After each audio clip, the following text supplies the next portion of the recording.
Salut à tous les amis, bienvenue sur Carton Rouge TV, la chaîne des supporters de l'ASS. On se retrouve pour l'avant-match, 32e journée du championnat de France de Ligue 2. Il reste 7 matchs les amis, 7 finales à l'AS Saint-Etienne. Les Verts qui, je vous le rappelle, sont deuxièmes au classement. Ils ont leur destin, si je puis dire, entre leurs mains, entre leurs pieds bien sûr, puisque c'est du football.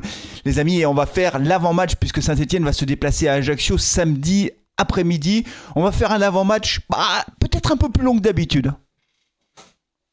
Mais oui, mais t'as l'air surpris comme ça, tu te dis mais pourquoi, qu'est-ce qui se passe les avant-matchs, d'habitude c'est 4-5 minutes, pourquoi il fait ça Flavien? Allons, on vit une fin de saison incroyable. On va vivre des 7 matchs, 7 finales durant lesquelles on va vibrer. Donc forcément, les avant-matchs, ils sont un peu plus longs que d'habitude. Alors si tu n'avais pas prévu, il faut que tu prennes un peu le temps. On peut faire un avant-match d'une demi-heure, mais on va quand même parler de ce match face à Ajaccio. Bien sûr, c'est très important de ce que peuvent faire les Verts. Des pièges qu'il faut éviter parce qu'il y aura beaucoup de pièges à éviter en Corse pour les Stéphanois. Mais avant ça les amis, bien sûr, n'oubliez pas de vous abonner à la chaîne si ce n'est pas déjà fait, de liker la vidéo. Alors on va démarrer cet avant-match dans l'ordre, parce qu'il y a quelque chose que vous n'avez pas vu. Oui, toi, oui, t'es en train de regarder cette vidéo, tu te dis mais de quoi il parle? Je suis sûr qu'il y a un truc que tu n'avais pas vu encore, et je vais te surprendre en te l'annonçant. Nous sommes à la 32e journée du championnat de France, comme je te l'ai dit tout à l'heure, et pour l'instant, l'AS Saint-Etienne n'a pas encore assuré son maintien en Ligue 2. Ah oui, c'est la surprise, hein, ça. Bah non, mathématiquement, c'est pas encore fait. C'est un truc de dingue. On est deuxième. Il reste 7 journées. Quand on regarde le classement aujourd'hui, on sait qu'il y a 4 équipes qui descendent. Donc la dernière équipe à descendre pour le moment au classement provisoire, c'est 3. 3 qui a 35 points. Il reste 7 matchs. 7 x 3, 21. 21 plus 35, ça fait 56. Or, nous, on a pour l'instant 54 points.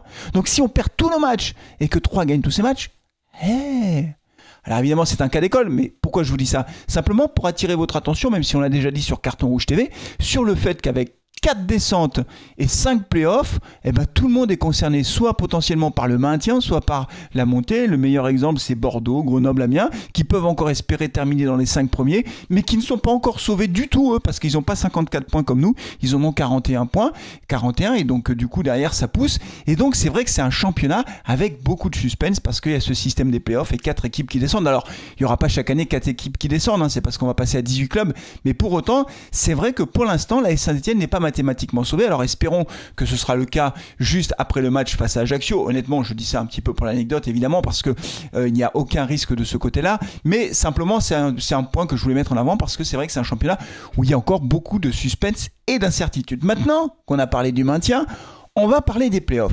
Bah oui, parce qu'il faut quand même qu'on regarde comment on se situe par rapport au 5e. Je vous rappelle que l'objectif quand même quand on était en milieu de saison, c'était de se dire est-ce qu'on va réussir à accrocher les playoffs?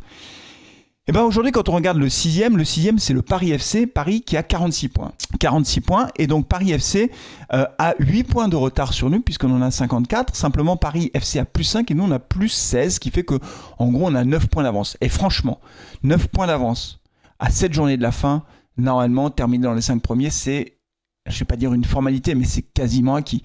Donc, de toute façon, on jouera les playoffs à minima. En tout cas, je l'espère vraiment. Si on devait descendre à la 6e place, ça veut dire qu'on perd 5 de nos 7 matchs qui restent, alors qu'on va jouer des matchs à Geoffroy Guichard à guichet fermé. Honnêtement, c'est un scénario que je ne peux pas envisager. Donc ça aussi, c'est quand même une sacrée bonne nouvelle. Et puis après, bien sûr, ce qu'on veut absolument éviter, on va se le dire, parce que vous connaissez le dicton, l'appétit vient en mangeant. Eh ben oui, les ambitions viennent avec les victoires. Honnêtement, on a envie de se passer des playoffs, hein. Même si on vivrait ces matchs ensemble avec commentaires, suspense, etc. C'est bon, hein. Moi, la 2e place, ça me va très bien. Auxerre qui a gagné lundi, Auxerre caracole en tête avec 61 points, donc on va laisser Auxerre jouer le titre, il n'y a aucun problème. Mais par contre, nous, on veut éviter les playoffs, parce que si on peut éviter ça, franchement, et la montée en Ligue 1, moi, ça me va très bien. La remontada, oui, mais moi, ce qui m'intéresse, c'est la remontada, surtout en Ligue 1. Tout de suite, on remonte, voilà, et donc c'est la 2e place. Donc évidemment, pour remonter en Ligue 1, il va falloir qu'on soit meilleur qu'Angers. Angers qui a 54 points comme nous, Laval en a 49, attention Laval c'est pas tout à fait fini, hein. Laval qui a fait un bon match nul à Angers, Laval qui va jouer à domicile, là, donc attention aux Lavallois qui n'ont pas dit leur dernier mot, surtout qu'ils vont recevoir Annecy qui est en lutte pour son maintien. On sera évidemment supporter d'Annecy pour ce match, mais il faudra évidemment regarder ce que font les autres équipes. Je vous rappelle que pour cette journée du championnat, Angers se déplacera à Grenoble lundi. Évidemment on regardera ce match avec beaucoup d'intérêt, beaucoup de passion. En fonction du résultat des Verts on sera plus ou moins tendu, sachant que Grenoble, c'est pas la remontada, c'est la dégringolada. Grenoble, c'est le toboggan, quoi. Vincent Augnan a été licencié, renvoyé, mais ça va pas mieux. Ils ont fait un match nul, mais tout le reste, ils perdent. Les Grenoblois, si vous pouviez juste vous réveiller lundi face à Angers, franchement, moi, je suis d'accord. Je suis assez favorable à cette idée. Une petite victoire face à Angers, ce serait très bien. Réveillez-vous, c'est le moment, parce que au classement, vous n'êtes pas encore complètement sauvés, les Grenoblois. Donc, il faut y aller maintenant. Et ça commence par le match lundi face à Angers. De notre côté, les amis, nous, on va se déplacer à Ajaccio, vous le savez. Une équipe d'Ajaccio, on va commencer par cette équipe d'Ajaccio qui, objectivement, n'est pas en grande forme. C'est le moins qu'on puisse dire quand on regarde ses résultats. La dernière victoire d'Ajaccio, c'était à domicile face à Guingamp. Alors, ils avaient gagné 3-0. C'était le 10 février. Donc, ça fait 2 mois. Ça fait 2 mois que Ajaccio ne gagne plus un match. Et quand on regarde les 5 dernières journées, Ajaccio, c'est 4 défaites et un match nul. Le dernier match nul, c'était à domicile, à l'extérieur face à Pau, mais ils ont perdu à domicile face à OCR. Et ils ont eu 2 défaites à domicile, 2 défaites à l'extérieur. Donc, on peut dire que Ajaccio est sur une mauvaise pente également. Et ils ont 39 points. Donc, derrière eux, 3 à 35 points, premier relégable. Voilà, ils doivent gagner. C'est pour ça que ce ne sera pas un match facile, mais on l'a déjà dit 1000 fois, donc je ne vais pas me répéter, mais il n'y aura aucun match facile d'ici la fin de saison, et certainement pas ce déplacement à Ajaccio. Même si Ajaccio est en grande difficulté, même s'ils enchaînent les défaites, Ajaccio doit se maintenir absolument en Ligue 2, donc Ajaccio va jouer sa chance à fond face à Saint-Étienne, et on sait que ces matchs en Corse sont des matchs très difficile. Voilà, alors du côté des Verts, tout va bien ou presque, ou tout va très bien même. D'abord, il y a cette série de victoires incroyables, ces clean sheets qui sont tout à fait impressionnant. Donc du côté des Verts, j'ai envie de dire qu'on est dans une super période avec une confiance qui est au top et des joueurs qui vivent très bien ce moment-là, c'est-à-dire qu'il y a une bonne ambiance dans le groupe. Odo a vraiment réussi à transformer cette équipe, à transformer les mentalités, les têtes, et donc on a une équipe qui est devenue invincible et une équipe du coup qui est très conquérante et qui fait peur aux adversaires. Donc ça, c'est le côté positif. Néanmoins, pour ce match face à Ajaccio, on a un gros problème. On n'en a pas 50, mais on a un gros problème. Et il n'est pas facile à résoudre ce problème. Et vous me direz en commentaire comment vous voyez les choses. Comment vous feriez si vous étiez au dos ? Oui, de temps en temps, il faut prendre le costume d'entraîneur et se dire, tiens, allez, je suis au dos, qu'est-ce que je mets qui sur la feuille de match ? Parce que notre problème, vous l'avez compris, c'est Masson qui est suspendu. Apia qui est toujours absent. La bonne nouvelle, Odo l'a dit en conférence de presse, c'est que Apia pourrait revenir d'ici 10 à 15 jours. Donc Denis Apia qui revient, ce serait quand même une bonne nouvelle pour finir la saison, on en a besoin. Ibrahima Awadji aussi sera encore absent face à Ajaccio, mais il reviendra dans le groupe certainement lors du prochain match à domicile face à Bordeaux. Mais les amis, le problème, ce sont les latéraux. Qui allons-nous aligner en défense ? Alors, il récupère au dos Anthony Briançon, donc il y a plusieurs hypothèses. D'abord, les éléments dont on est sûr. L'arseneur, ok, très bien, donc c'est lui le gardien, impeccable, super saison, tout va bien. Deuxième élément dont je suis... alors je ne suis pas 100% sûr en fait, on est sûr de rien. je suis sûr de rien du tout, là, j'avoue que j'ai du mal à faire des pronostics. La défense centrale, il a les 3 défenseurs centraux qui sont là, il va mettre qui ? Nadé me paraît, c'est peut-être lui le plus sûr. Nadé en défense centrale, c'est sûr. Après, Battu ou Briançon, je ne sais pas. Sachant qu'il pourrait décider de décaler un des défenseurs centraux. Il pourrait par exemple dire à Briançon, tu joues à droite. Ou à Batu Bisinka, tu joues à droite. À la place de Masson. Et Léo Petro à gauche. C'est une hypothèse, mais il y en a d'autres.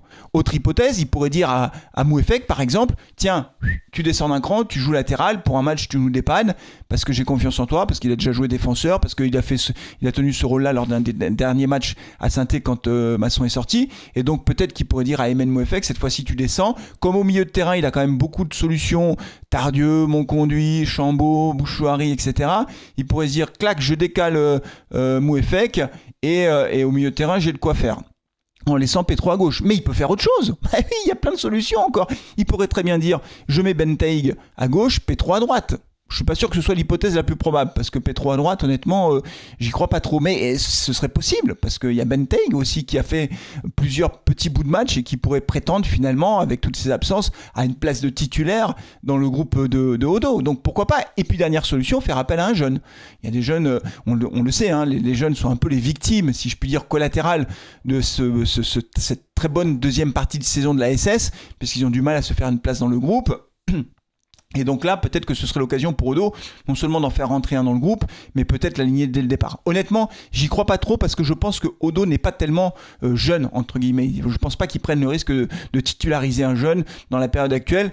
Moi, j'ai envie de dire que les deux hypothèses qui ont ma préférence, en tout cas ce que je pense que Odo va faire, c'est soit il demande à Mouefek de descendre d'un cran, soit il décale un défenseur central en lui demandant de jouer latéral pendant un match pour dépanner finalement et remplacer Masson poste pour poste. Ou alors, dernière solution, mais oui, quand il n'y en a plus, il y en a encore des solutions les amis, je vous l'ai dit, il ne faut pas être pressé aujourd'hui. Dernière solution, il passe avec une défense à 3. Et pourquoi pas? Ah bah là, je serais pas content parce que la défense à 4, c'est celle qui nous permet de faire des clean sheets. Hein. Souvenez-vous quand même, hein, juste une petite parenthèse, hein, quand on parlait de la défense à 3 qui était catastrophique, on prenait but sur but. La défense à 4, hein, c'est clean sheet sur clean sheet. Hein. Donc on avait raison, hein. Et je dis pas ça que pour moi ou les copains de carton rouge, hein, parce qu'on était tous d'accord. En gros, toute la communauté stéphanoise, il y en a ras-le-bol de ce 3-5-2, ça marche pas. Là, le 4, défenseur à place, ça marche très bien. Donc franchement, Odo, j'espère que tu n'opteras pas pour cette défense à 3 avec Nadé, Battu et Briançon et 2 latéraux avec Benteig et Petro. Mais c'est pas impossible qu'il le fasse aussi, hein, pour dépanner sur un match. Donc c'est très très ouvert pour ce match. Honnêtement, j'ai hâte de voir la composition. Dites-moi en commentaire quelle est l'option qui a votre préférence et quelle est celle que vous pensez qu'Odo va utiliser. Hein, il y a deux questions en fait. Que va faire Odo ? Et vous, que feriez-vous? Donc dites-le moi en commentaire, j'ai envie de voir ce que vous en pensez. Mais c'est vrai que c'est la première fois de la saison qu'on a une telle incertitude finalement défensivement parce qu'effectivement on est un peu court en termes d'effectifs et qu'on a 2 latéraux qui sont absents, Apia et Masson, nos 2 latéraux habituels. Et donc ça pose quelques difficultés potentielles pour faire la compo de l'équipe. Pour le reste, au milieu de terrain, pas beaucoup de surprises à attendre. Il y a Chambaud qui sera titulaire, Monconduit, Tardieu postule clairement à des postes de titulaire si Mouefek descend d'un cran. Et puis devant, Cardona, Cafaro et Sissoko. Peut-être décidera-t-il de titulariser Mboukou. En Corse, Mboukou, il en a marqué 2, hein, Bastia. Hein, il a marqué un penalty et un but en deuxième mi-temps. Donc peut-être que Mboukou pourrait être titularisé à la place de Cafaro.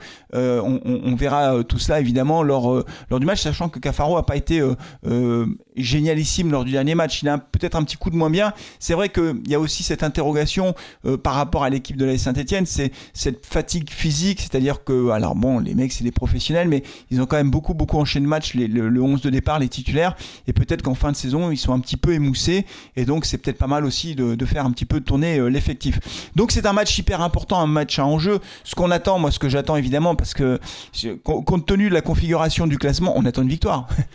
On attend une victoire, c'est comme ça, il n'y a pas d'autre alternative et on espère que les Verts vont s'imposer à Ajaccio en attendant encore une fois le match de lundi d'Angers à Grenoble, fin de saison palpitante les amis, je suis très content de pouvoir vivre ça avec vous, franchement ça fait extrêmement plaisir et on va vivre des grands moments ensemble. Voilà, c'est tout pour aujourd'hui les amis.